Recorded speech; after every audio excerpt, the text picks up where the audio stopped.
Welcome to the Deep Dive. Today we're going to explore something absolutely fundamental to life itself. We are indeed. We're looking at how living things, well, breathe, how they get the oxygen they need to survive. Exactly. From the very simplest creatures all the way up to us humans, we've got some really interesting material that covers this whole spectrum. That's right. We'll see a huge variety of approaches, really, that evolution has come up with, looking at sources from comparative biology right through to the nitty-gritty of human anatomy. And our aim here is to pull out the main ideas, maybe some surprising tricks nature uses for breathing, Sure. and give you a clear picture without making it feel like a dense textbook. Sounds good. Should we dive in? Maybe start with the real basics? Let's do it. So how do the simplest life forms even manage it? I'm thinking things like sponges, jellyfish, maybe flatworms. Yeah, good examples. For them, it's often remarkably straightforward. It comes down to simple diffusion. Diffusion just across their skin or their whole body surface. Pretty much. Because they're often quite small or very thin, they have a lot of surface area compared to their insides. So oxygen from the water can just diffuse right in, and CO2 diffuses out. Wow. So basic physics is doing the heavy lifting there. No complex organs needed. Exactly. But that simplicity, it also limits them, limit their size, their metabolic rate. If you want to get bigger or more active, you need something more sophisticated. Right. So that need drives evolution towards more specialized ways to breathe. Like what comes next? Earthworms, maybe? Earthworms are a great example of the next step. Sort of. They still use diffusion across their body surface, but they rely heavily on their moist outer layer, the cuticle. Ah, the moisture part. Why is that so critical for them? Well, gases like oxygen and CO2, they actually need to dissolve in water, in a liquid, before they can pass across cell membranes. Okay, got it. So if an earthworm dries out... It essentially can't breathe, which is why they thrive in damp soil. Makes sense. Okay, what about insects then? They seem pretty different. Oh, insects are fascinating. They've got this unique system, a network of tiny tubes called tracheal tubes. Tracheal tubes, like internal plumbing. Kind of. Yeah. These tubes branch all throughout the insect's body, delivering air and therefore oxygen directly to the tissues that need it. So they bypass the need for blood to carry oxygen in the same way we do. For the most part, yeah. It's incredibly efficient for their size. Air goes straight to the cells, more or less. Amazing. Okay, shifting gears a bit. What about animals living in water? We mentioned diffusion for simple ones, but bigger aquatic animals. Right. So in water, the big challenge is extracting oxygen that's dissolved in the water, which is much less concentrated than in air. And the common solution, gills. Gills. We see those in fish, obviously, but also other things. Oh, yes. Most aquatic arthropods like crabs and lobsters and many mollusks have gills. They're essentially specialized structures, often feathery or plate-like, packed with blood vessels. To maximize the surface area touching the water. Exactly. Maximizing that surface area is key for getting enough oxygen out of the water. Okay, so gills for water, then for animals that moved onto land or returned to land. The challenge reverses, sort of. Now you need to keep the respiratory surface moist while exposing it to dry air. And the dominant solution there is lungs. Lungs, these internal sacs. Vascularized sacs, yeah. They provide a large, moist internal surface for gas exchange with the air we inhale. That's what most terrestrial vertebrates use. Most, but not all. I feel like there are exceptions. There are. Vertebrates show some interesting variations. Fish use gills, as we said. Reptiles, birds, mammals, we all relied primarily on lungs. But amphibians, they're kind of special. Like frogs. What do they do? Frogs have lungs, yes, but many can also breathe significantly through their moist skin. It's called cutaneous respiration. So they have lungs and they can breathe through their skin, like a backup system. It seems like it. It likely helps them, given their lifestyle, spending time both in water and on land. Yeah. It gives them flexibility. That's really neat. Okay, so with that variety in mind, maybe we should zoom in on our own system, the human respiratory system. All right.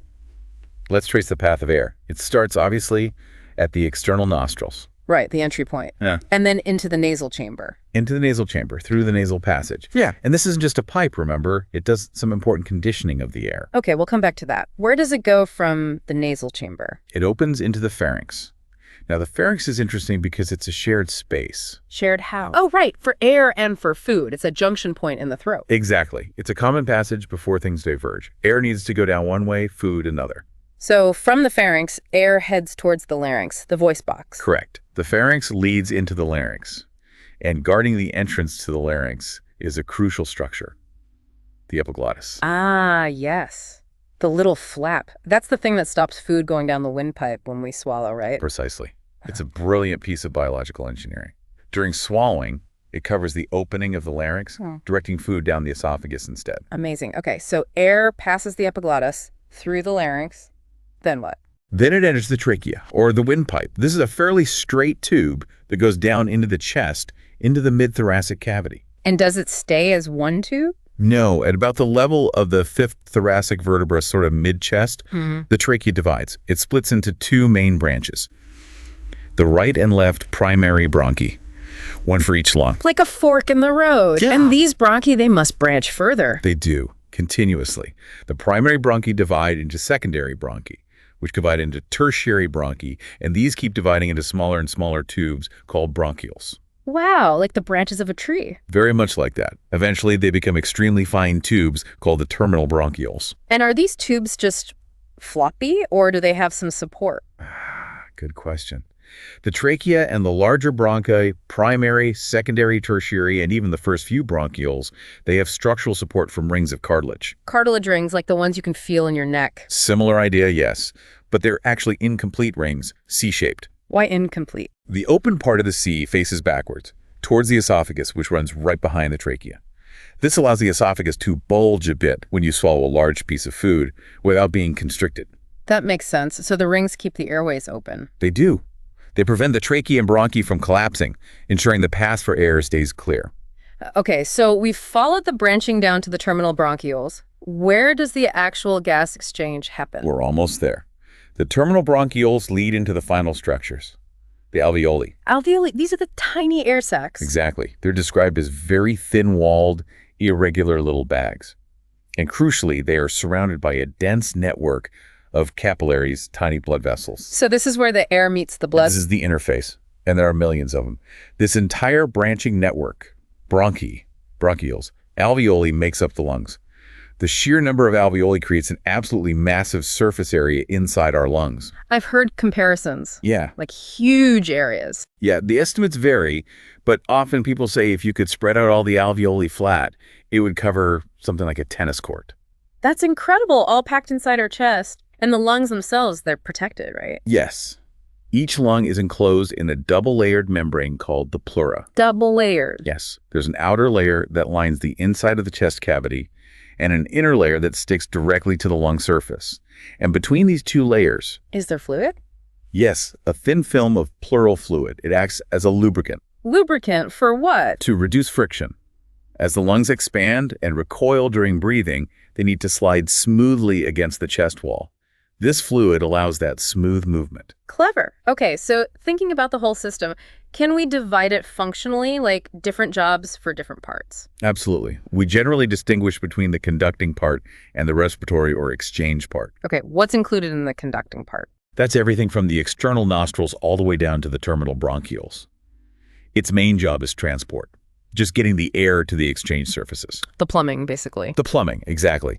But it does more than just transport. Oh. Like what? Well, the conducting passages also clean the air, trapping dust and foreign particles in mucus. They humidify the air, adding moisture, and they warm the air up to body temperature. So it prepares the air for the delicate lungs? Precisely. It conditions the air. Then you have the exchange part. Which is the alveoli? The alveoli and their ducts, yes. This is where the actual job of respiration, the diffusion of gases, happens. Oxygen moves from the air into the blood, and carbon dioxide moves from the blood into the air. The critical point of exchange. Okay, we have the structure, the parts. How do we actually make ourselves breathe? What are the mechanics? Right. The key here is understanding the chest cavity, the thorax. It's essentially an airtight chamber. Airtight? How so? Well, think about its boundaries. You've got the vertebral column, the spine at the back, the sternum or breastbone at the front.